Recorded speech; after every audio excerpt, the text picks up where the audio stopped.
승진식이 있던 날 부대 연병장은 유난히 빛났다. 깃발은 바람에 펄럭였고 병사들의 구두는 광이 나 있었다.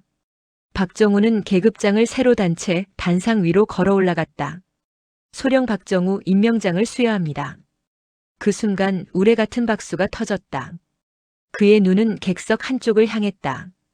그곳엔 단정히 앉은 한 노인이 있었다. 예비역 장군 전창호. 창호는 조용히 미소 지었다. 잘 컸네, 그 친구.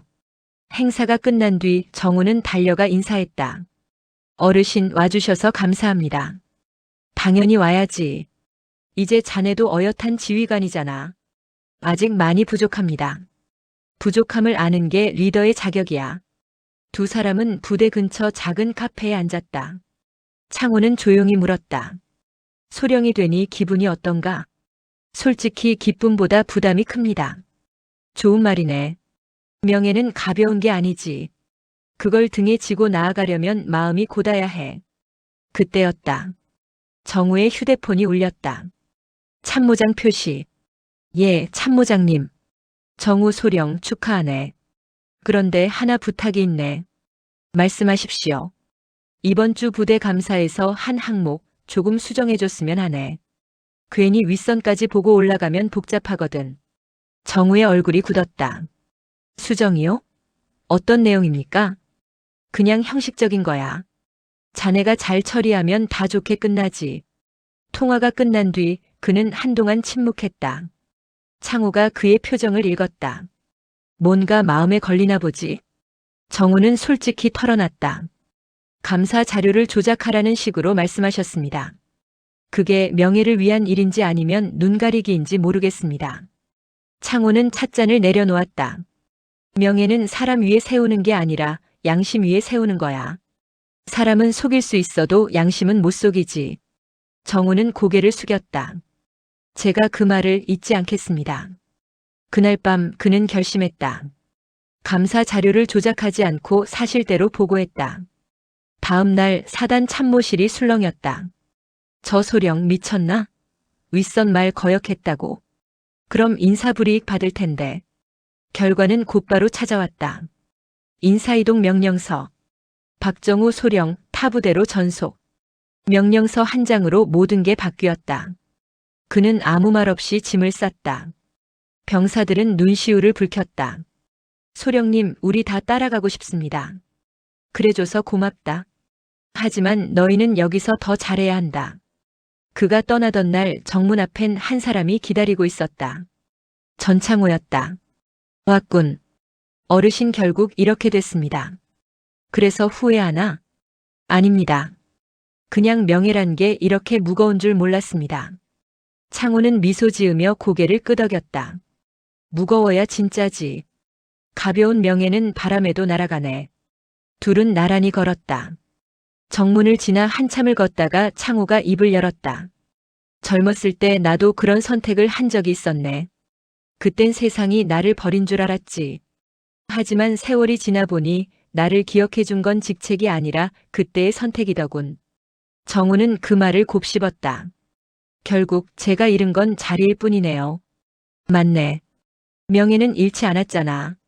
그 순간 창호의 휴대폰이 울렸다. 예, 사단장. 뭐라고요? 그의 얼굴이 잠시 굳더니 다시 웃음이 번졌다. 그래, 알았네. 고맙네. 전화를 끄는 창호가 말했다. 자네 전속 명령 취소됐다네. 네? 윗선에서 자네의 보고를 검토했는데 덮을 일이 아니었대. 오히려 개선안을 채택해서 전 부대에 적용한다더군. 정우의 눈이 커졌다. 이게 진짜입니까? 그게 명예의 힘이지. 사람은 잠시 흔들리지만 진실은 오래 가거든. 정우는 고개를 숙여 경례했다. 감사합니다. 아니, 존경합니다. 창호는 조용히 그 경례를 받아주었다. 이제야 군인이 되었네. 그날 저녁 부대 게시판엔 공문이 붙었다. 박정우 소령의 근무 개선안 전 부대 모범 사례로 채택. 병사들은 환호했다. 정우는 아무 말 없이 하늘을 올려다봤다. 붉게 물든 석양 속에 전창호의 뒷모습이 작게 보였다. 그의 마음속엔 한 문장이 새겨졌다. 명예란 남이 알아주는 게 아니라 스스로 부끄럽지 않은 것이다. 시간은 그 어떤 상처보다 빠르게 흘러간다. 전창호가 위병소 앞에서 모욕을 당했던 그날로부터 어느덧 5년. 세상도 사람들도 많이 달라졌다. 창호는 이제 70이 넘었다. 예전처럼 또렷하진 않지만 여전히 곧은 자세를 유지했다. 손주 민호는 제대를 마치고 대학에 복학했고 박정우 소령은 중령으로 진급해 신임 대대장이 되었다. 그날 아침 한 통의 전화가 걸려왔다. 어르신, 저 박정우입니다.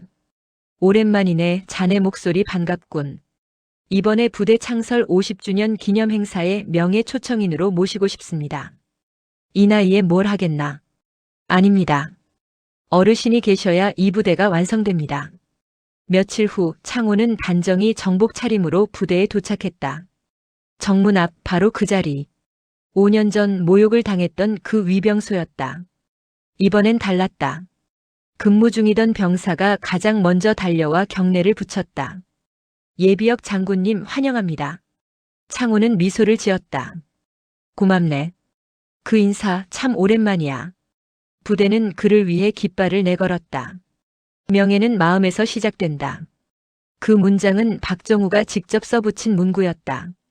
행사장 한켠에서 박정우 중령이 다가왔다. 어르신 잘 오셨습니다.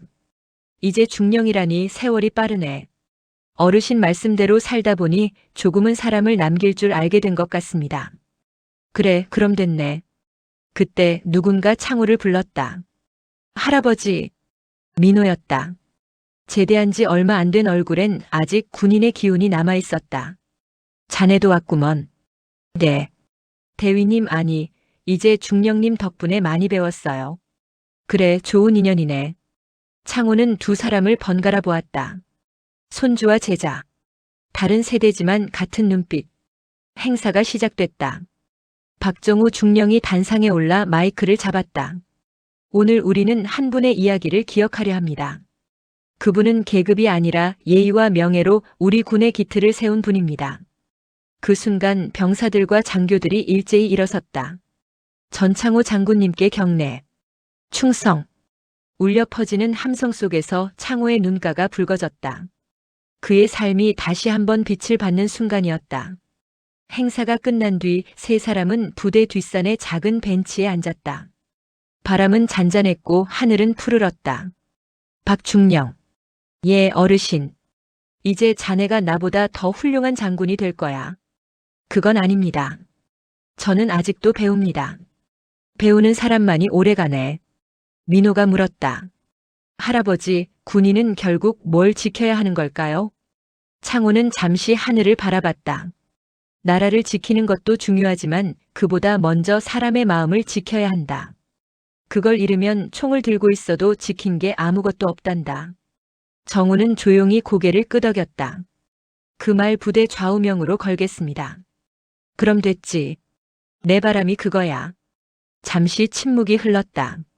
바람이 푸른 잎사귀를 흔들고 창호는 손주와 제자의 어깨에 손을 얹었다. 이제 세상은 너희 몫이야. 그날 밤 창호는 오랜만에 군모를 꺼내어 쓰고 거울을 봤다. 주름진 얼굴 속에서도 한때의 기백이 번뜩였다. 이제 정말 끝났구나. 그 말엔 슬픔보다 평안이 담겨 있었다. 며칠 후 창호는 조용히 세상을 떠났다. 장례식은 군 예우 속에 치러졌다. 영정 앞엔 명예로 살다 간 군인 전창호라는 문구가 새겨졌다. 박정우는 눈물을 삼키며 경례했다. 충성. 어르신 약속 지켰습니다. 민호도 옆에서 울며 고개를 숙였다. 할아버지, 저도 사람을 지키는 군인이 될게요. 그날 저녁 하늘에는 유난히 큰 별이 떴다. 누군가는 그걸 보며 말했다. 저 별 장군님 별이래. 박정우는 하늘을 향해 중얼거렸다. 어르신 사람을 남긴다는 게 이런 거군요. 바람이 지나가며 깃발을 흔들었다. 명예는 마음에서 시작된다. 그 문구가 햇살에 빛났다. 그리고 화면은 천천히 어두워졌다. 잔잔한 음악 위로 마지막 문장이 떠올랐다. 그가 떠난 자리엔 권력이 아닌 사람의 온기가 남았다. 그리고 그 온기는 지금도 누군가의 가슴 속에서 살아있다. 삶은 아직 끝나지 않았다.